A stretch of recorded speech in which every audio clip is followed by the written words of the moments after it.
Hello, a very good afternoon to all of you. Namaskar, moi Dr. Manashi Burman. I am Dr. Manashi Burman, hailing from Guwahati, MBBS and MD Medicine, practicing currently in Guwahati. And since today's topic is about to be talked about in my mother tongue for the general people in Assamese, so মই এতিয়া start কৰিম অসমীয়াত। আজিৰ বিষয়টো হৈছে আমাৰ হাৰ্টবাৰ্ন আৰু acid peptic হাৰ্টবাৰ্ন। হাৰ্টবাৰ্ন বুলি ক'লে একচুৱেলি আমি কি বুজো? হাৰ্টবাৰ্ন এটা হৈছে লক্ষণ। লক্ষণ হৈছে এইটো বুকুৰ জ্বলা পোৰা। এতিয়া বুকুৰ জ্বলা পোৰা বুলি ক'লে বহুত ধৰণৰ কথা বুজিব পাৰি। হয়তো এইটো বুকুৰ জ্বলা পোৰা নে ওপৰ পেটৰ জ্বলা পোৰা। এতিয়া জ্বলা পোৰা বুলি ক'লে মানুহে এতিয়া ভাবিব বুকুৰ জ্বলা পোৰা মানে এইটো হাৰ্টৰ প্ৰব্লেম হৈছে। কিন্তু সদায় যে এইটো হাৰ্টৰ প্ৰব্লেম হ'ব তেনেকুৱা নহয়। কেতিয়াবা এইটো খাদ্যস্থলীৰো প্ৰব্লেম হয়। মানে আমাৰ পাকক্ৰিয়াৰ প্ৰব্লেম হয়। এতিয়া বুকুৰ জ্বলা পোৰা যিটো আমাৰ হৃদৰোগৰ বুলি আমি ভাবা হয়, যোনটো আমাৰ হাৰ্টৰ প্ৰব্লেম বুলি ভাবা হয়, সাধাৰণতে এইটো around 30% মানে 30% মানুহৰহে হাৰ্টৰ প্ৰব্লেম ওলায়। বাকীবিলাক মানুহৰ ওলাই এইটো এচিড পেপটিক বেচিকেলি এইটো আমাৰ খাদ্যস্থলীৰ প্ৰব্লেম হয়। ইয়াতে কি হয়, বিভিন্ন ধৰণৰ প্ৰক্ৰিয়া আছে যাৰ দ্বাৰা এই বেমাৰটো হয়। প্ৰথমটো আমি কম এচিড ৰিফ্লাক্স। এতিয়া এচিড মানে কি? এইটো কোনো বাহিৰৰ দোকানৰ পৰা অহা এচিড নহয়। এচিড কোনো বাহিৰৰ জেগাৰ পৰা আমাৰ পেটলৈকে নাহে। এচিডটো বনাই আমাৰ নিজৰ পেটত, যোনটো হৈছে আমাৰ খাদ্যখিনি ডাইজেষ্ট কৰিবলৈ পেটৰ পৰা ওলাই। কেতিয়াবা কি হয়, যোনটো বস্তু আমাৰ পাকক্ৰিয়াৰ তললৈ গুচি যাব লাগে, কেতিয়াবা সেই এচিডটো ওলোটাকে ঘূৰি আহে। হয়তো আমাৰ ইচোফেগাছ মানে আমাৰ খাদ্যনলীলৈকে আহিব, নহলে কেতিয়াবা কি হয় আৰু ওলোটাকে ঘূৰি আহি আমাৰ ডিঙিলৈকেও আহিব পাৰে, যাৰ ফলত আমাৰ বুকুৰ জ্বলা পোৰা ভাৱ হয়। এতিয়া এই জ্বলা পোৰাটো কেতিয়াবা আমাৰ কি ধৰণে প্ৰেজেন্ট কৰে? সদায় যে জ্বলা পোৰা হ'ব তেনেকুৱা নহয়। কেতিয়াবা কি হয়, যেন আমাৰ মুখত তিতা পানী, টেঙা পানী, বমি হোৱা, এই গোটেইখিনি প্ৰক্ৰিয়া পোৱা যায়। আৰু কিছুমান মানুহৰ কি হয়, খালে ধূপ গিলিলে ডিঙিত বিষায়, যোনটোক আমাৰ ইংৰাজীত কোৱা হয় ডিছফেজিয়া। এতিয়া ইয়াৰ কাৰণ কি? কাৰণ হ'ব পাৰে আমাৰ দৈনন্দিন স্বভাৱ, যেনে ধৰক অত্যন্ত মছলা, অত্যন্ত তেলজাতীয় বস্তু খোৱা, অথবা আমাৰ ডেইলি যোনবিলাক আমাৰ এক্টিভিটিজ, আমাৰ ৰেগুলাৰ এক্সাৰচাইজৰ এক্টিভিটিজ কমি যোৱা, অথবা আমাৰ যোনটো আজিকালি চিডেণ্টেৰী লাইফষ্টাইল বুলি কোৱা হয়, যেনে ধৰক আমাৰ গৈছো, অফিচ গৈছো, ঘূৰি আহিছো, খাইছো, খোৱাৰ আমাৰ কোনো ধৰণৰ ৰুটিন নাই।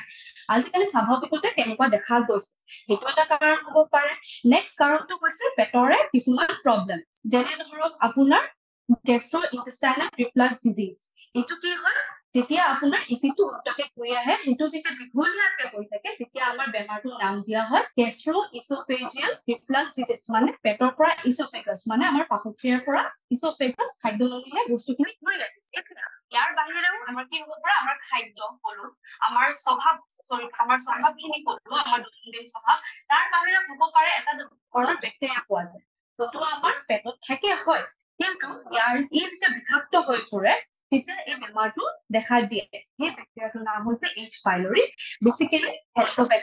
হেলিকোবেক্টাৰ পাইলৰি। এতিয়া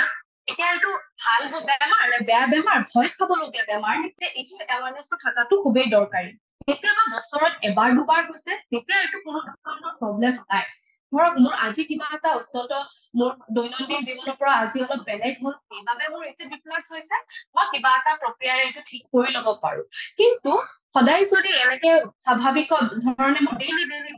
এচিড ৰিফ্লাক্স হৈ আছে, তেনেহলে ই এটা দীঘলীয়া বিকাৰগ্ৰস্ত এটা বেমাৰলৈকে পৰিণত হয়, যোনটো হৈছে GARD, যোনটো কথা মই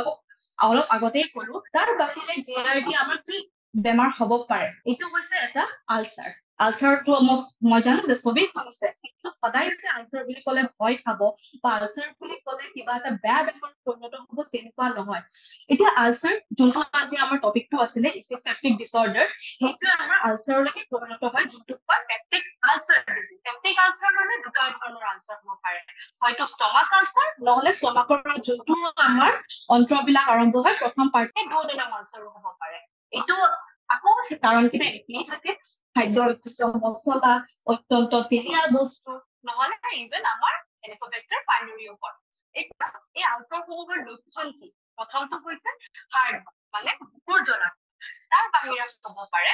আমাৰ বুকুৰ বিষ, যোনটো আমাৰ সাধাৰণতে হৃদৰোগ বুলি ভাবা হয়। তাৰ বাহিৰে হ'ব পাৰে টেঙা পানীৰ উগাৰ, তাৰ বাহিৰে যেতিয়া একদম এক্সট্ৰিম একদম লাষ্ট লেভেললৈ গৈ পাই আছে তো তেতিয়া আমাৰ হ'ব পাৰে তেজ বমি নহলে ক'লা পায়খানা আৰু সেইবাবে আমাৰ যেতিয়া প্ৰথম চিমটমটো আৰম্ভ হয় মানে প্ৰথম লক্ষণটোৱে আহে বুকুৰ জ্বলা পোৰা হওক বা বুকুৰ বিষ হওক আমাৰ প্ৰথম কামটোৱে হৈছে ওচৰৰ চিকিৎসকৰ পৰামৰ্শ ল'ব লাগে কেতিয়াবা কি হয় বুকুৰ বিষ বুলি ক'লে মানুহে সাধাৰণতে ঘৰতে ৰখি যাব হয়তো বেজৰ দৰৱ আৰম্ভ কৰিব হয়তো ঘৰুৱা কিবা নিয়ম আৰম্ভ কৰিব কিন্তু সদায় যে সেইটো হ'ব তেনেকুৱা নহয় সদায় আমি ওচৰৰ চিকিৎসকৰ পৰা পৰামৰ্শটো ল'ব লাগে কিয়নো যদিও আমি এইটো ভাবি লওঁ প্ৰথমতে কিছুমান মানুহে কি ভাবে অলপ বেমাৰতে বহুত ডাঙৰ বেমাৰ হয় বুলি ভাবে হয়তো হৃদৰোগ বুলি ভাবে যাব পাৰে চিকিৎসকৰ ওচৰত কিছুমানৰ মতে কি হৈছে এইটো বুকুহে দেখাইছে সব দুইখিনি চাই লওঁ এইটো কথা নহয় সেইটো কাৰণ কেতিয়াবা কি হয় এইটো আমাৰ মিমিক্স বুলি যোনটো হৈছে আমাৰ বুকুৰ বিষ কেতিয়াবা কি হয় হৃদৰোগৰ কাৰণে হয় তাৰ বাহিৰে হ'ব পাৰে আমাৰ ইন্টেষ্টাইনেল ডিজিজ যোনটো আমাৰ এচিডিটিৰ কাৰণে হ'ব পাৰে তাৰ বাহিৰে আমাৰ এইটো হ'ব পাৰে মাস্কুলোস্কেলেটাল পেইন এতিয়া সদায় এটা কথা আছে যে sleep in time saves life ইয়াৰ মিনিংটো এইটো হৈছে যে আমি যেতিয়া বস্তু এটাৰ সঠিক উপায়টো সঠিক সময়ত লওঁ বহুত ধৰণৰ অপকাৰৰ পৰা বাচি থাকিব পাৰো এতিয়া ধৰক মানুহটো বুকুৰ জ্বলা ফুৰা কৰিছে যদি চিকিৎসকৰ ওচৰত নাযায় যেনে ভাবিছে যে মই দুখ পাইছো বাবেহে মোৰ বুকুৰ বিষ হৈছে সদায় যে সেইটো হ'ব এনেকুৱা নহয় হয়তো এইটো হৃদৰোগলৈকে পৰিণত হলে হয় সেইবাবে সদায় আমাৰ ডাক্তৰৰ মানে চিকিৎসকৰ পৰামৰ্শটো খুবেই দৰকাৰী এতিয়া যদি আমি কথা পাতো যে এচিড পেপটিক ডিসঅৰ্ডাৰ আৰু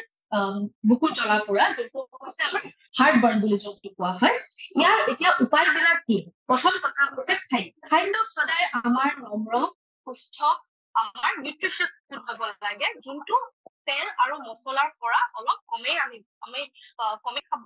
গ্ৰহণ কৰিব লাগে আৰু অলপ দূৰতে থকাটো ভাল খাদ্যটো সদায় সময়মতে যোনটো আমি বেলেঞ্চ ডায়েট বুলি কওঁ সময়মতে আৰু সদায় নিউট্ৰিচিয়াছ ফুড এনেকুৱা নহয় যে মই ৰাতিপুৱা অলপ মছলা খাইছো খাই দিলো পানী খালো আৰু সদায় যে পানীয়ে উপায়টো দিব তেনেকুৱা নহয় পানী খোৱা হয় পানী খোৱাটো খুবেই দৰকাৰী কিন্তু তাৰ লগতে খাদ্যৰ নিউট্ৰিচন আৰু খাদ্যৰ পৰিমাণ আৰু খাদ্যই আমাক কি দিছে বডিত আৰু খাদ্যৰ টাইমিংটো সদায় দৰকাৰী কিছুমান মানুহে কি কৰে ব্ৰেকফাষ্টটো 2 PM কৰে দুপৰীয়া 2 বজাত যোনটো একদমেই হেল্ডি নহয় সেইবাবে সদায় ব্ৰেকফাষ্টটো টাইমত লাঞ্চটো টাইমত ডিনাৰটো টাইমত আৰু স্নেক্স সদায় টাইমত তাৰ বাহিৰে যদি আমি কথা পাতো নেক্সট উপায়টো হৈছে আমাৰ স্বাস্থ্যৰ এক্সাৰচাইজ বুলি যোনটো কওঁ এক্সাৰচাইজটো খুবেই দৰকাৰ কাৰণ কিয়নো খাদ্য এটা খালে তাৰ পাচক ক্ৰিয়াই আৰম্ভ কৰিবলৈ আমাৰ যোনবিলাক ডাইজেশ্যন প্ৰচেছ তাৰ কাৰণে আমাৰ কি দৰকাৰ হয় ইনচুলিন যোনটো ইউজুৱেলি ৰিলিজ কৰা আমাৰ পেনক্ৰিয়াছে আৰু তেতিয়া বেছি এক্টিভেট হ'ব যেতিয়া আমাৰ হেল্ডি লাইফষ্টাইল এটা থাকে যেতিয়া আমি এক্টিভিটি বিলাক ভালকে কৰো এইটো নহয় যে আমি খায়ে বিচনাত গৈছো খায়ে বিচনাত গলে কি হ'ব ওলোটা বস্তুবিলাক ঘূৰি আহিব হেন্স আকৌ এইটোৱে বেমাৰলৈকে পৰিণত হ'ব যোনটো মই ক'লো গেষ্ট্ৰ'এছ'ফেজিয়েল ৰিফ্লাক্স ডিজিজ তাৰ বাহিৰে যদি আমি কথা পাতো নেক্সট কথাটো হৈছে মেডিচিন কি আছে সেইবুলি আপুনি ঘৰতে মেডিচিন বহুত ধৰণৰ বজাৰত পোৱা যায় কিন্তু তাৰ মানে এইটো হৈছে যে মই বজাৰৰ পৰা এটা দৰৱ আনি খাই দিছো ইয়াৰ উপায়টো হৈছে ওচৰৰ চিকিৎসকৰ পৰামৰ্শ ল'বলৈ এইটো নহয় যে মই দূৰৰ চিকিৎসক এজনক মই দেখাম কিন্তু এসপ্তাহ পিছত এইটো কেতিয়াও নহয় সময়ৰ বস্তু সময়ত ৰখাটো খুবেই দৰকাৰী সেইবাবে ধৰক এতিয়া মই যদি ঔষধৰ দৰৱ কওঁ প্ৰথম আমাৰ যোনটো আমাৰ জেনেৰেল পপুলেশ্যনৰ মাজত কোৱা হয় গেছৰ দৰৱ গেছৰ টেবলেট গেছৰ বটল যোনটো চিৰাপত আহে এই গোটেইখিনিয়ে আমি হয় এই গোটেইখিনিয়ে দৰকাৰী কিন্তু কিছুমান যোনটো মই মিমিক্সৰ কথা ক'লো সেইটো হৃদৰোগো হ'ব পাৰে যোনটো আপোনাৰ বুকুৰ জ্বলা পোৰালে পৰিণত হৈ আছে সেইবাবেহে আপুনি ডাক্তৰৰ ওচৰত যোৱাটো খুবেই দৰকাৰী তাৰ বাহিৰে যদি মই কওঁ যে আৰু কি আমি কৰিব পাৰো যিহেতু আমি এখন দেশৰ মানুহ হয় আমি ভাৰতবৰ্ষৰ মানুহ হয় পূৰ্বৰ প্ৰথম আমাৰ কথা আহে য়োগা ৰাতিপুৱা উঠি সদায় এটা ভাল মনেৰে আমি এক্সাৰচাইজ কৰাটো খুবেই দৰকাৰী তাৰ বাহিৰে আমি কি কৰিব পাৰো তাৰ বাহিৰে হৈছে আমি সময়মতে আমাৰ খাদ্য গ্ৰহণ কৰিব পাৰো তাৰ বাহিৰে আমি কি কৰিব পাৰো আমি কাষৰ মানুহক আমি এইখিনি মটিভেট কৰিব পাৰো যাতে এনেকুৱা ধৰণৰ বেমাৰ বিলাকলৈ পৰিণত নহয় কিয়নো এদিন দুদিন হৈছে এইটো ঠিকে আছে কিন্তু যদি এইটো গোটেই জীৱনটো হবলৈ আৰম্ভ কৰে একদিন হৈছে মই সহ্য কৰি লৈছো দুদিন হৈছে সেইটো সহ্য কৰি লৈছো কিন্তু যদি আমাৰ 7 দিনৰ ভিতৰত সপ্তাহত 7 দিনে এইটো প্ৰব্লেম থাকে না আমাৰ ভালকে স্বাস্থ্যৰ থাকিব কোনো পিনৰে আমাৰ সোশ্যাল হওক আমাৰ ফাইনেন্সিয়েল হওক আমাৰ মেন্টেল ষ্টেবিলিটি একো ধৰণৰ নাথাকিব সেইবাবে কিছুমান সৰু সৰু কথা একদম নিমৰা কথা যেনে মই অলৰেডি কলো এক্সাৰচাইজ বেলেঞ্চ ডায়েট এইখিনি মেইনটেইন কৰি চলিলে আমি এই বেমাৰ বিলাকৰ পৰা দূৰত থাকিব পাৰো কিয়নো নামটো শুনাতহে সহজ এচিড পেপটিক ডিজিজ এজন ফাৰ্মাচিষ্টে দৰৱ দি দিয়ে হয় কিন্তু ই যেতিয়া বেমাৰটো বাঢ়ি যায় যিটো মই অলৰেডি কলো গেষ্ট্ৰিক আলচাৰ দুঅডেনাল আলচাৰ তাৰলৈকে পৰিণত হলে বেমাৰটো বহুতে ডাঙৰ হৈ যাব পাৰে কিয়নো ইয়াৰ ফলত আমাৰ তেজ বমি হ'ব পাৰে আমাৰ পায়খানাইদি আমাৰ তেজ যাব পাৰে যোনটো আমাৰ সাধাৰণতে কোৱা হয় মেলিনা মই জানো যে বহুতে শুনিছে তেজ বমি মেলিনা এইবিলাক হৈছে আমাৰ শৰীৰৰ পৰা তেজ যোৱা যোনটো আমি সেই ক্ষুদ্ৰ নিম্ন বেমাৰটোতে আমি ইয়াক ৰখাই ৰাখিব পাৰিলো হয় কিন্তু আমি ইয়াত তাতে নৰখাই বেমাৰটো আমাৰ আলচাৰলৈকে পৰিণত হয় আৰু আলচাৰটো কি হ'ব পাৰে আলচাৰটো যে আলচাৰতে থাকে যে আলচাৰতে ট্ৰিটমেণ্ট হৈছে ঠিক কথা কিন্তু তাৰ পৰা এইটো পাৰফৰেশ্যন হ'ব পাৰে পাৰফৰেশ্যন মানে কি যোনটো আমাৰ অন্ত্ৰবিলাক ফাটি যায় অন্ত্ৰবিলাক ফাটিলে আলটিমেটলি আমাৰ পেটত ইনফেকশ্যন হয় আৰু তাৰ বাহিৰে আমাৰ কি হ'ব পাৰে কিছুমান around 5 to 10% কেছেছত মানে 5 পৰা 10% মানুহৰ আলচাৰটো আমাৰ কৰ্কট ৰোগলে পৰিণত হ'ব পাৰে এনেকুৱা নহয় যে আলচাৰ হৈছে মানে কৰ্কট ৰোগ হ'ব নোৱাৰে এইটো দেখা গৈছে যে গেষ্ট্ৰিক আলচাৰ সাধাৰণতে 10% মানুহৰ আলচাৰৰ পৰাই আৰম্ভ হয় আলচাৰ হৈছে মানে ইয়াৰ নেক্সট আপোনাৰ ধৰক 15-20 বছৰ মূৰত সদায় এটা অলপমান হলেও আপোনাৰ চান্সেছ থাকে যে ই কৰ্কট ৰোগলৈ পৰিণত হ'ব পাৰে ইমান ডাঙৰ ডাঙৰ বেমাৰ কৰ্কট ৰোগ যোনটো আমি সৰুতে আমি কন্ট্ৰল কৰি ল'ব পাৰিলো হয় সেইটো হৈছে আমাৰ সেই যেতিয়া এচিড পেপটিক ডিসঅৰ্ডাৰ হৈ আছিল তেতিয়া আমি কন্ট্ৰল কৰি ল'ব পাৰিলো হয় কিন্তু আমি নকৰিলো কিয়নো আমাৰ বহুতৰ এলাহ সেই এলাহেই আলটিমেটলি আমাৰ মৰণ সেই এলাহে যদি আমি বন্ধ কৰি ৰাখো তেতিয়া আমাৰ এইবিলাক বেমাৰ নহয় সেয়েহে